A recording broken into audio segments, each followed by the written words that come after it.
ವೈದ್ಯಕೀಯ ವಿದ್ಯಾರ್ಥಿನಿ ಅನನ್ಯ ಭಟ್ ನಾಪತ್ತೆ ಕೇಸ್ ಪ್ರಕರಣ ಈಗಾಗಲೇ ರಾಜ್ಯದಲ್ಲಿ ಸಂಚಲನವನ್ನ ಸೃಷ್ಟಿ ಮಾಡಿದ್ದು.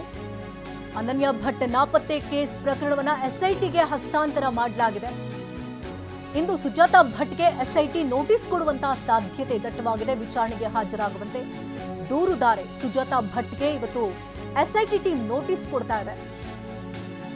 ಸದ್ಯ ಬೆಂಗಳೂರಿನಲ್ಲೇ ದೂರುದಾರೆ ಸುಜಾತಾ ಇದ್ದಾರೆ. ಹಾಗಾಗಿ ಅವರಿಗೆ ನೋಟಿಸ್ ಕೊಡಬಹುದಾದಂತ ಎಲ್ಲಾ ಸಾಧ್ಯತೆಗಳು ಕೂಡ ದಟ್ಟವಾಗಿದೆ. ಯಾಕಂದ್ರೆ ಸಾಕಷ್ಟು ಮಜಲುಗಳನ್ನ ಈ ಒಂದು ಪ್ರಕರಣ ಪಡ್ಕೊಳ್ತಾ ಇದೆ. ಹಾಗಾಗಿ ಅವರನ್ನ ವಿಚಾರಣೆಗೆ ಒಳಪಡಿಸಿ ಸತ್ಯಾಸತ್ಯತೆಯನ್ನ ಹೊರತರುವಂತಹ ಪ್ರಯತ್ನಕ್ಕೆ ಎಸ್ಐಟಿ ಟೀಮ್ ಮುಂದಾಗ್ತಾ ಇದೆ. ವೈದ್ಯಕೀಯ ವಿದ್ಯಾರ್ಥಿನಿ ಸುಜಾತಾ ಭಟ್ ಅಂದ್ರೆ ವೈದ್ಯಕೀಯ ವಿದ್ಯಾರ್ಥಿನಿ ಅನನ್ಯ ಭಟ್ ನಾಪತ್ತೆ ಪ್ರಕರಣದ ಬೆನ್ನಲ್ಲೇ ಸುಜಾತಾ ಭಟ್ ಒಂದು ಸಾಕಷ್ಟು ಆರೋಪಗಳನ್ನ ಮಾಡಿದ್ರು. ಜೊತೆಗೆ ತಮ್ಮ ಮಗಳ ಅಸ್ಥಿಯನ್ನಾದರೂ ನನಗೆ ಕೊಡಿಸಿ ಅಂತ ಹೇಳ್ತಾ ಇದ್ರು. ಹಾಗಾಗಿ ಈ ಪ್ರಕರಣ ಸಾಕಷ್ಟು ಆಯಾಮಗಳನ್ನ ತೆಗೆದುಕೊಳ್ತಾ ಇರೋದ್ರಿಂದಾಗಿ ಎಸ್ಐಟಿ ಟೀಮ್ ಇವತ್ತು ವಿಚಾರಣೆಗೆ ಒಳಪಡಿಸುವ ಸಾಧ್ಯತೆ ಇದೆ. ನೋಟಿಸ್ ಅನ್ನ ಕೊಟ್ಟು ಸುಜಾತಾ ಭಟ್ ಹಿನ್ನೆಲೆ ಹಾಗೆ ಕುಟುಂಬಸ್ಥರ ಬಗ್ಗೆ ಮಾಹಿತಿಯನ್ನು ಎಸ್ಐಟಿ ಟೀಮ್ ಈಗಾಗಲೇ ಕಲೆ ಹಾಕ್ತಾ ಇರಲಾಗ್ತಿದ್ದು. ಅನನ್ಯ ಭಟ್ ಬಗೆಗಿನ ಸಂಪೂರ್ಣ ಮಾಹಿತಿಯನ್ನ ಎಸ್ಐಟಿ ಕಲೆ ಹಾಕ್ತಾ ಇದೆ. ಧರ್ಮಸ್ಥಳ ದೇವಸ್ಥಾನದ ವಠಾರದಿಂದ ಅನನ್ಯ ಕಾಣೆಯಾಗಿದ್ದಾರೆ ಎನ್ನುವಂತ ಆರೋಪವನ್ನ ಮಾಡಿದ್ರು. 2003ರಲ್ಲಿ ದೇಗುಲದ ವಠಾರದಿಂದ ಅವರು ನಾಪತ್ತೆಯಾಗಿದ್ರು ಅನ್ನುವಂತ ಆರೋಪ ಅದು. ಇನ್ನು ಮಗಳು ಕಾಣೆಯಾಗಿದ್ರ ಬಗ್ಗೆ ಸುಜಾತಾ ದೂರನ್ನ ಕೂಡ ನೀಡಿದ್ರಂತೆ.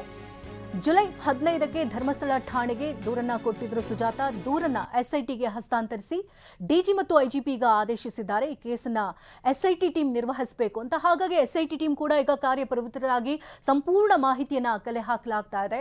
ಸುಜಾತಾ ಭಟ್ರ ಹಿನ್ನೆಲೆ ಏನು, ಎಲ್ಲಿಂದ ಬಂದವರು, ಎಲ್ಲೆಲ್ಲಿ ವಾಸವಿದ್ರು, ಅವರ ಪತಿ ಯಾರು, ಅವರಿಗೆ ಮಕ್ಕಳಿದ್ದದ್ದು ನಿಜಾನೇ ಆಗಿದ್ರೆ ಅವ್ರ ಮಗಳು ಎಲ್ಲಿ ಓದ್ತಾ ಇದ್ರು, ಆಕೆಯ ಹಿನ್ನೆಲೆ ಏನು, ಇದೆಲ್ಲದರ ಬಗ್ಗೆ ಕೂಡ ಸಂಪೂರ್ಣ ಮಾಹಿತಿಯನ್ನ ಎಸ್ಐಟಿ ಟೀಮ್ ಕಲೆ ಹಾಕಲಾಗ್ತಾ ಇದೆ. ಇನ್ನು ಸುಜಾತಾ ಭಟ್ ಕೊಟ್ಟಂತಹ ಒಂದು ಫೋಟೋ ಇವಾಗೇನು ಒಂದು ದೃಶ್ಯಗಳಲ್ಲಿ ನೋಡ್ತಾ ಇದ್ರೆ ಈಕೆಯ ಅನನ್ಯ ಭಟ್ ಅಂತ ಅವರು ಕೊಟ್ಟಿದ್ರು. ಹಾಗಾಗಿ ಆಕೆಯ ಮೂಲವನ್ನ ಕೂಡ ಪತ್ತೆ ಹಾಕಲಾಗ್ತಾ ಇದೆ.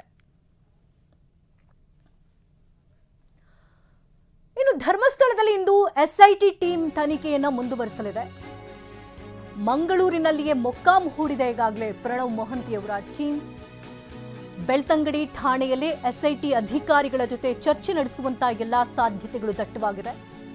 ನಿನ್ನೆ ಇತರೆ ದೂರುದಾರರ ಪ್ರಕರಣವನ್ನ ಮೊಹಂತಿ ಟೀಮ್ ಪರಿಶೀಲನೆಯನ್ನು ನಡೆಸಿತ್ತು. ಪ್ರಕರಣದ ತನಿಖೆ ಬಗ್ಗೆ ಪ್ರಣವ್ ಮೊಹಂತಿ ಕೆಲ ನಿರ್ದೇಶನಗಳನ್ನ ಕೊಟ್ಟಿದ್ರು. ಯಾವ್ಯಾವ ಕೇಸನ್ನ ಯಾವ ರೀತಿ ಹ್ಯಾಂಡಲ್ ಮಾಡಬೇಕು ಅಂತ ಸ್ವೀಕರಿಸಿದಂತ ದೂರುಗಳ ಬಗ್ಗೆ ತನಿಖೆ ನಡೆಸುವಂತೆ ಸೂಚನೆಯನ್ನ ಕೂಡ ಕೊಡಲಾಗಿತ್ತು. ಇನ್ನು ದೂರಿನಲ್ಲೇನಾದ್ರೂ ಸತ್ಯಾಂಶಗಳೇನಾದ್ರೂ ಇದ್ರೆ ಇದನ್ನ ಗಮನಕ್ಕೆ ತರುವಂತೆ ಸೂಚನೆಯನ್ನ ಕೊಟ್ಟಿದ್ರು. ಸುಮಾರು 7 ಗಂಟೆಗಳ ಕಾಲ ಠಾಣೆಯಲ್ಲೇ ಇದ್ರು ಮೊಹಂತಿಯವರು. ನಿನ್ನೆ ಬೆಳ್ತಂಗಡಿ ಎಸ್ಐಟಿ ಠಾಣೆಗೆ ಭೇಟಿಯನ್ನ ಕೊಟ್ಟು ಪರಿಶೀಲನೆಯನ್ನ ಕೂಡ ನಡೆಸಿದ್ರು. ಇನ್ನು ಎಸ್ಐಟಿ ಟೀಮ್ಗೆ ಒಂದಷ್ಟು ಮಾಹಿತಿಗಳನ್ನ ಕೊಟ್ಟಿದ್ರು. ಅಧಿಕಾರಿಗಳ ಜೊತೆ ಸುದೀರ್ಘವಾದಂತಹ ಚರ್ಚೆಯನ್ನ ನಡೆಸಿದ್ರು. ಯಾಕೆಂದ್ರೆ ಬೇರೆ ಬೇರೆ ದೂರುಗಳು ಕೂಡ ಬಂದಿತ್ತು. ಇಬ್ರು ಹೊಸದಾಗಿ ಆಡ್ ಆನ್ ಕೂಡ ಆಗಿದ್ರು ಈ ಪ್ರಕರಣದಲ್ಲಿ. ಹಾಗೆ ಬುರ್ಡೆ ಪ್ರಕರಣ ಆಗಿರಬಹುದು, ಇದೆಲ್ಲದರ ಬಗ್ಗೆ ಕೂಡ ತನಿಖೆ ನಡೀತಾ ಇದೆ. ಈ ಸಂದರ್ಭದಲ್ಲಿ ಏನಾದ್ರೂ ಬೇರೆ ಬೇರೆ ಕೇಸ್ನಲ್ಲಿ ಸತ್ಯಾಂಶಗಳೇನಾದ್ರೂ ಕಂಡು ಬಂದ್ರೆ ಅದನ್ನ ತಮ್ಮ ಗಮನಕ್ಕೆ ತರುವಂತೆ ಸೂಚನೆ ಕೂಡ ಕೊಟ್ಟಿದ್ದಾರೆ.